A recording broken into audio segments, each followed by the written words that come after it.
Emeritus President of GPU, past president. Good morning, members of the press, civil society, members of civil society, and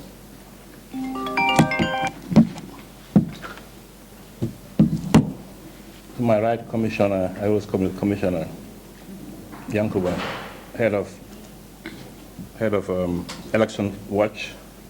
To my left, Mar Nyang, Executive Director of Gambia Participates, and of course, most importantly, the lady sitting with us, Anita, Head of Programs, the dynamic Anita Mahoney of GP. It is indeed an honor for me to welcome all attendants, journalists, civil society, and citizens who are all stakeholders in this process who took their time out to attend this press conference / briefing. I'll start by acknowledging the important role the media plays in shaping the public discourse in governance and democracy. The media is called the fourth estate because they have a very important role to play.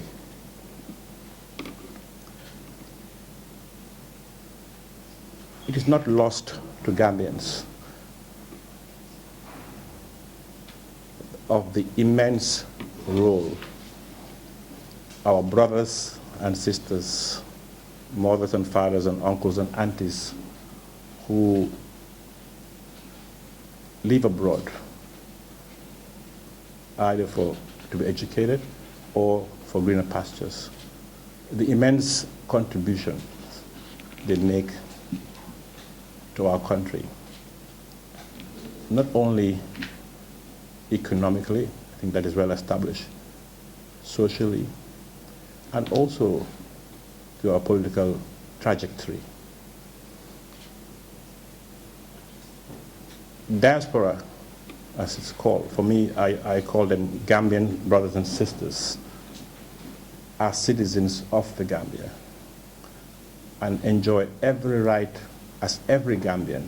Your right as a Gambian does not change because of where you're located.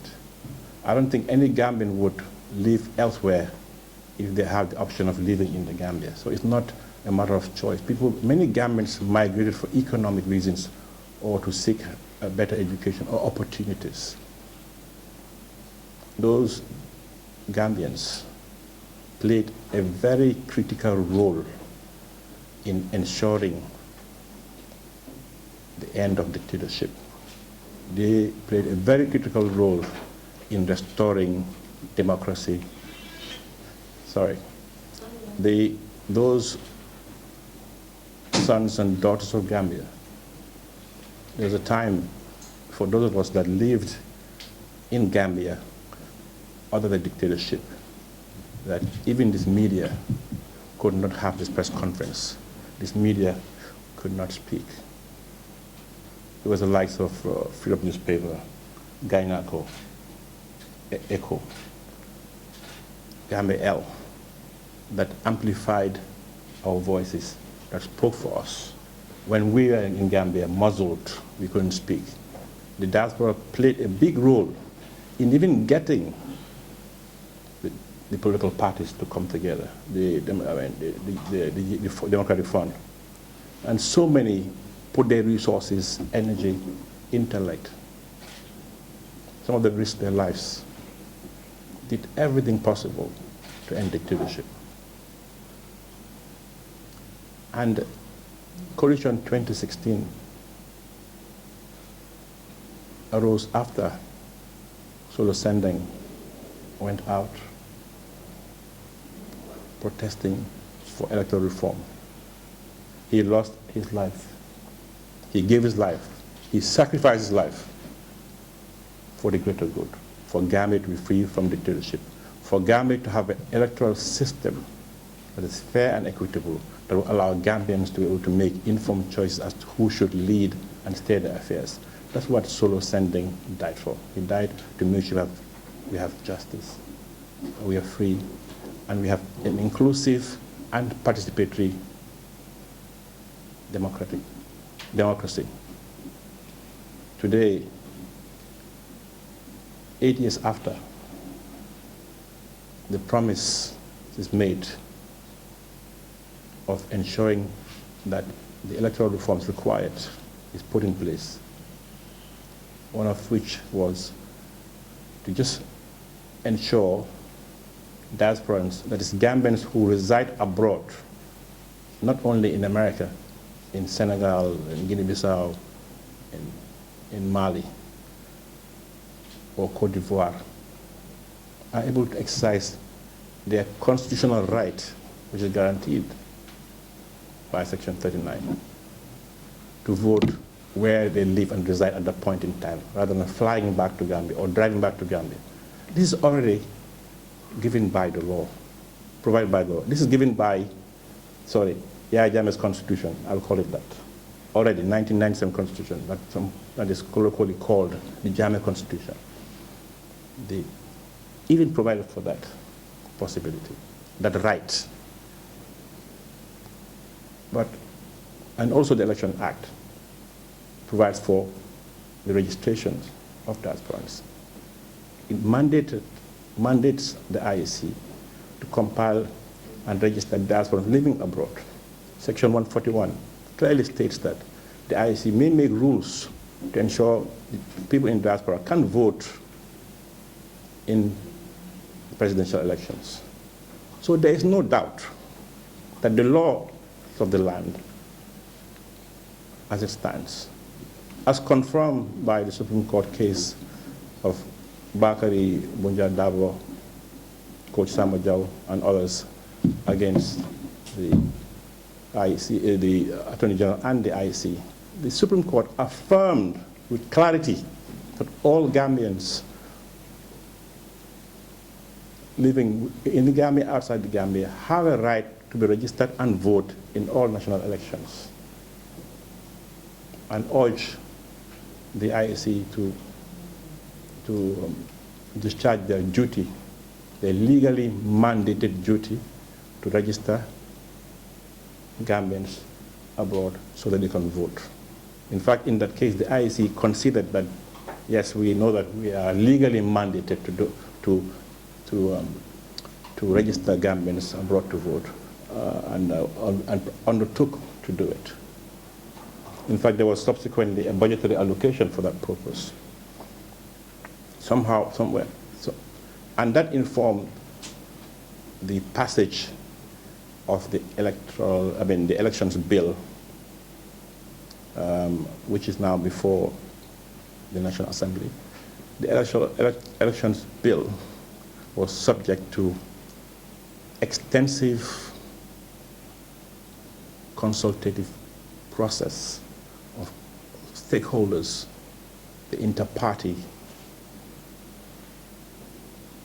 participated, civil society participated, the Bar Association participated, the executive participated, Minister of Justice participated. So the bill before, and the diaspora also participated. MSDG participated to make sure the bill is fit for purpose. This is the bill that was taken to the National Assembly that has been there since 2019, I believe. And now we're in 2025. How many years is that? How many years is that? 2020 rather, 2020. Yeah, at least 5 years. So there are many important provisions in that bill. As you know, the bill is now under consideration. The National Assembly is looking at it line by line, following the committee looked at it, the Human Rights and Constitutional Law Committee looked at it. And many of us were shocked to see that a very progressive provision, that is clause 14, which basically is providing for what already exists in the law, just expanding the scope, giving sort of ensuring that the IEC takes concrete steps to register diasporans without any ambiguity. I think that was the purpose, to make sure that IEC takes concrete steps to ensure that Gambians abroad are able to enjoy their rights already guaranteed by the Constitution. So it's not Section 14, Clause 14 in the bill is not giving diasporans the right. That right is already given by the Constitution. It's just making it operational so that they can actually actualize and be able to, vote where they live. Because the law has been provided. The legal framework was what is missing. And IEC is legally mandated to do that. And they have not done it to date. So this clause was strengthened and was subject of intense debate and discourse to ensure that it is very clear that IEC have to do it, and was very specific as to what they should do to ensure it happens with clarity. Now, removing that provision means that we are regressing. We are going, the current law itself provides for it. Now you go to the National Assembly, now they are basically going pre-JAME era, basically. That is how regressive it is to remove that clause. So today, and we've heard the different explanations given as to why it was removed. Let me make it clear, and